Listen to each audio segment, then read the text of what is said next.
एक सहेली ने दूसरी सहेली से पूछा, बच्चा पैदा होने की खुशी में तुम्हारे शौहर ने तुम्हें क्या तोहफा दिया? सहेली ने कहा, कुछ भी नहीं। उसने सवाल करते हुए पूछा कि क्या ये अच्छी बात है?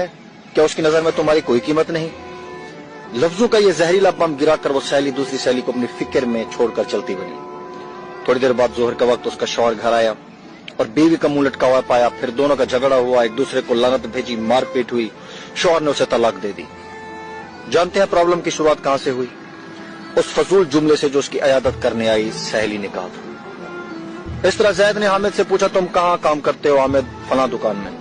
महीना कितनी तनख्वाह देता है? हामिद, 18,000 रुपए। जैद, 18,000 रुपए बस? तुम्हारी जिंदगी कैसे कटती है इतने पैसों में? हामिद गहरी सांस खींचते हुए, बस यार क्या बताऊं।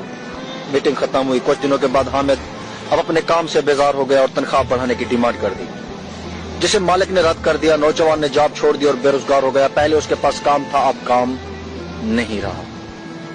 एक साहब ने एक शख्स से कहा जो अपने बेटे से अलग रहता था, तुम्हारा बेटा तुमसे बहुत कम मिलने आता है, क्या उसे तुमसे मोहब्बत नहीं?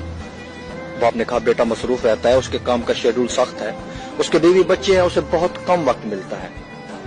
पहला आदमी बोला, वाह ये क्या बात हुई? तुमने उसे पाला पोसा, उसकी हर ख्वाहिश पूरी की, अब खुद को ख्वामख्वाह समझाते हो कि उसको मसरूफियत की वजह मिलने का वक्त नहीं मिलता। ये तो ना मिलने का बहाना है। इस गुफ्तगू के बाद बाप के दिल में बेटे के लिए खलिश सी पैदा हो गई। बेटा जब भी मिलने आता वो ये ही सोचता रहता कि इसके पास सबके लिए वक्त है सवाए मेरे। याद रखिए, जुबान से निकले अल्फाज दूसरे पर बड़ा गहरा असर डाल सकते हैं। बेशक कुछ लोगों की जुबानों से शैतान बोल जाता है। हमारी रोजमर्रा जिंदगी में कुछ सवालात हमें बहुत मासूम लगते हैं। तुमने ये क्यों नहीं खरीदा? तुम्हारे पास ये क्यों नहीं है? तुम उस शख्स के साथ पूरी जिंदगी कैसे चल सकती हो?